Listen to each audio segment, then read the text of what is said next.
예, 안녕하십니까. 어민영입니다. 오늘은 덴틴 블락과 파우더가 술 후에 노출이 되는 경우에 대해서 많은 선생님들이 걱정하시고 질문을 많이 하시는데요. 아마 그 원인은 저희가 멤브레인을 쓰지 않기 때문에 멤브레인이 익숙하신 선생님들께서 많이 당황하시는 것 같았습니다. 그래서 오늘은 루트 블락을 사용하는 경우에 노출됐을 경우 어떻게 처리하는지 설명드리겠습니다. 먼저 오토지너스 덴틴 블락과 파우더를 많이 사용하시기 때문에 비슷한 경우에 오토지너스 코티칼 본 블락을 한번 먼저 보여드리겠습니다. 이 경우는 상악 좌측 제1대구치의 발치 후 임플란트와 함께 GBR을 한 경우인데요. 저희가 흔히 얘기하는 사이너스 클래스 1이라고 얘기하죠. 여기 모디파이드 타입 2는 발치 후 4주에 시행했다는 뜻입니다. 그래서 이 환자는 상악 좌측 7번 제2대구치의 토루스가 굉장히 풍흉에 있어서 폐류의 문제도 있을 수 있고 수술에도 좀 불편해서 박칼 쪽에 있는 코티칼 본 토루스를 얇게 잘라냈습니다. 그림에 보시듯이 하이스피드 라운드 바를 이용해서 본그라프트에 사용하기 위해서 지금 잘라내고 있는 모습입니다.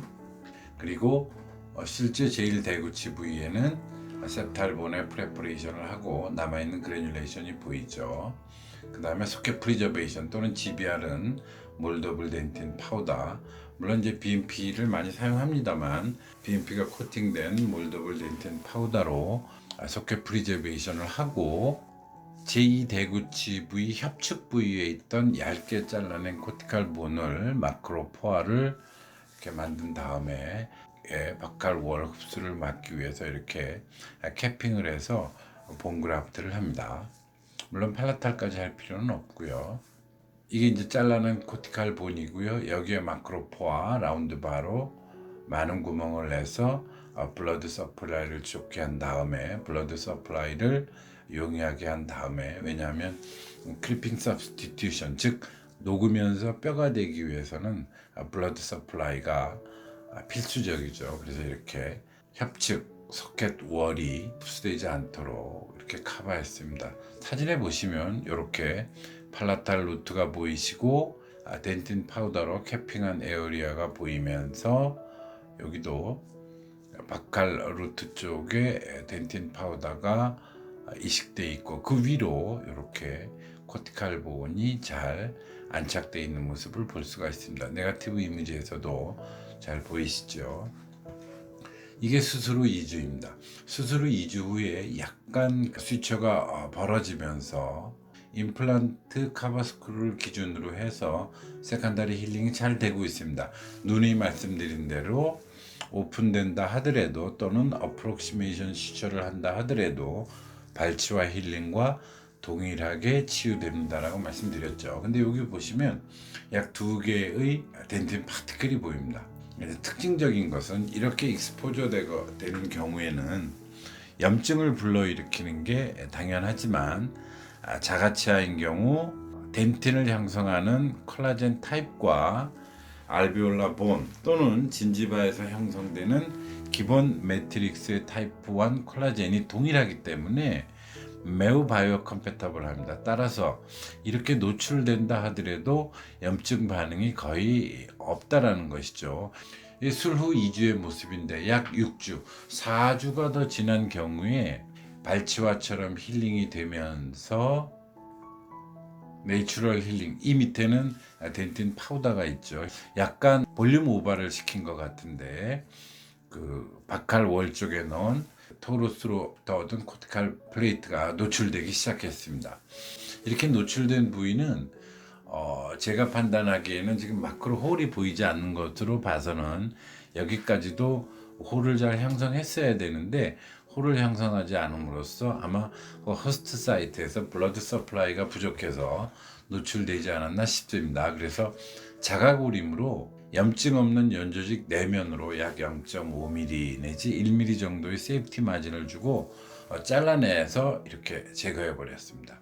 이때 잘라낼 때는 아직 고정되지 않은 상태이므로 토크를 견뎌내기 힘들므로 아주 가는 하이스피드 라운드바를 통해서 토크 없이 잘라내면 이렇게 쉽게 리무브할 수가 있습니다.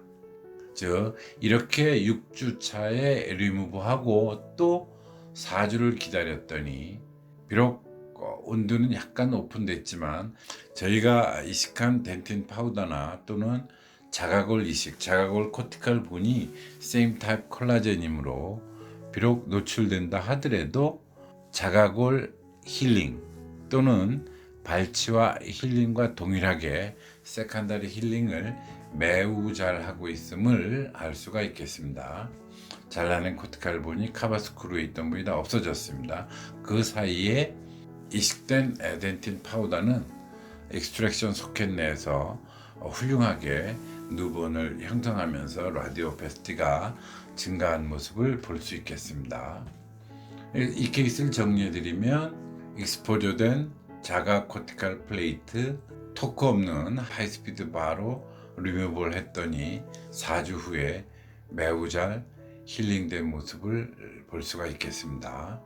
이제 자가 코티칼 플레이트의 바이오 컴패터빌리티를 염두에 두시면서 저희가 사용하는 덴틴 블락, 오토제너스 루트 블락을 보겠습니다. 여기도 하악 좌측 3번 부위인데요.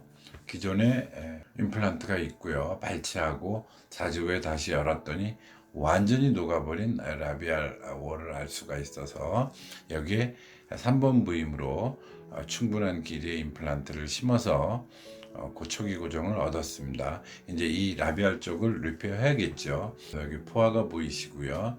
이용을 해서 라비알 월 리페어를 했고요. 블러드 웨터빌리티 보여드리고 이 안에 알베올라 본 프라포 안에는 오스테오 인덕티브 덴틴 파우더를 사용했습니다. 캡 부위에 조금 남고 언더로 그래프트가 돼서 이렇게 남는 블락을 에이펙스 쪽의 블락을 카바링 했습니다. 엄스 인시전도 사용했고 시초를 했는데 3일째 되는 날의 모습이고요. 스티치 아웃 하기 전의 모습입니다. 그리고 술 후 약 열흘 지나서 전부 스티치 아웃해서 힐링된 모습입니다. 힐링 잘 됐고요. 시초한 부위도 됐고 엄스 인시전 했던 에어리아에 이제 세컨다리 힐링 되기 시작하는 모습입니다.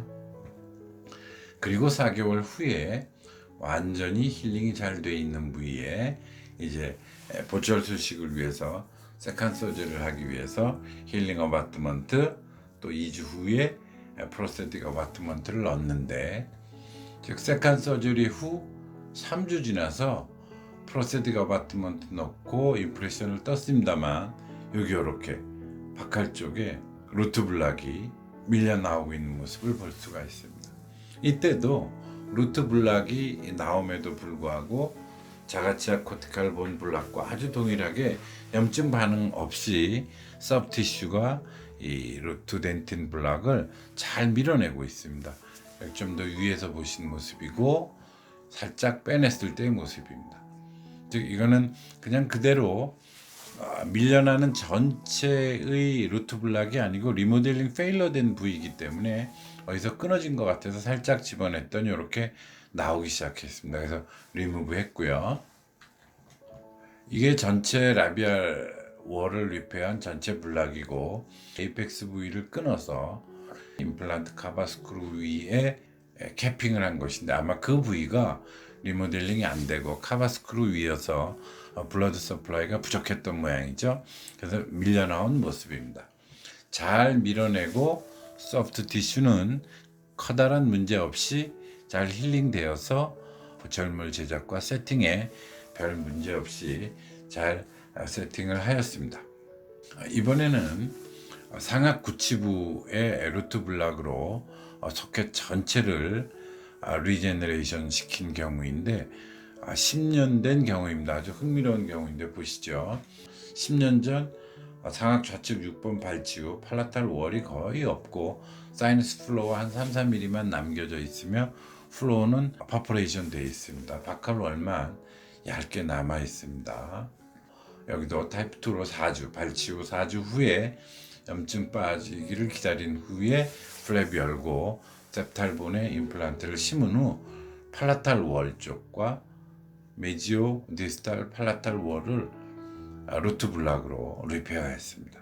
그리고 이제 남아있는 바칼 월의 소켓 쪽은 덴틴 파우더로 리페어한 경우입니다. 이렇게 발치한 루트를 사용한 루트 블락이죠. 슈처하였고 약 7개월 후의 모습입니다. 약간 오픈되어 있죠. 팔라탈 쪽 카바스크루가 오픈되어 있지만 염증 반응 없이 잘 힐링이 된 모습이고 보철 수식을 위해서 오픈한 모습입니다. 이쪽은 팔라탈이어서 오픈하지 않았고 이쪽이 바칼 월 사이에 덴틴 파우더로 리페어한 에어리아입니다. 이렇게 수술 당시의 모습이죠. 사이누스 클래스 2이므로 크레스탈 어프로치로 덴틴 파우더 넣었었고요. 블록으로 팔라탈 월, 메지오 디스탈 월 리페어했고 여기 바칼 루트 스페이스는 역시 덴틴 파우더로 리페어된 에어리아입니다. 7개월 후에 팔라탈 월 리페어되기 시작했고 바칼 월 소켓 프리저베이션 잘 하고 있으며 사이누스 내에 크레스탈 어프로치로 덴틴 파우더 넣은 에어리아도 잘 본을 형성하기 시작했습니다. 19개월, 약 1년하고 6개월 지난 후에 바칼 월 잘 리모델링 되고 있죠. 팔라탈 월 조금 부족해 보이긴 하지만 코티칼 본 잘 형성하고 있고 사이누스 내 에이펙스 크레스탈 어프로치 한 데는 예상보다 좋게 많은 본을 형성하고 있습니다. 이게 이제 2차 수술 때 모습이고요. 보철 후 10년 팔레이트 쪽으로 루트 블록으로 보이죠. 이게 또 진지발 에어리아에서 밀려나오기 시작했습니다. 염증 반응은 없고 환자가 뭔가 껄끄러운 것을 호소해서 보니까 루트 블락의 일부분이 쪼개져 나오기 시작했습니다. 그래서 이것도 그냥 간단히 제거하고 말았습니다만 제거는 그냥 핀셋으로 집어내시면 됩니다.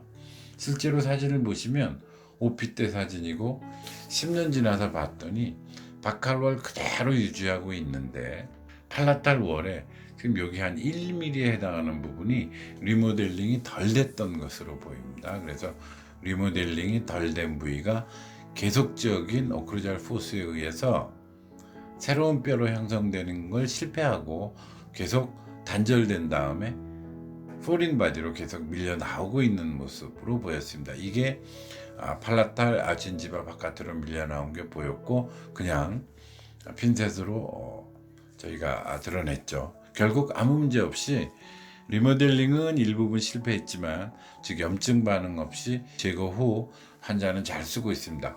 또한 2, 3년 후에 본의 변화를 저희가 관찰해 보면 매우 흥미로울 것으로 보입니다. 실제로 루트덴틴의 그 바이오 컴패터빌리티는 저희가 지금 보신 대로 서지컬 스테이지 수술하고 4주 내지 12주까지 물론 거긴 바이올로직 스테이지입니다만 에 오픈되었을 경우에 그냥 제거하시면 되고요.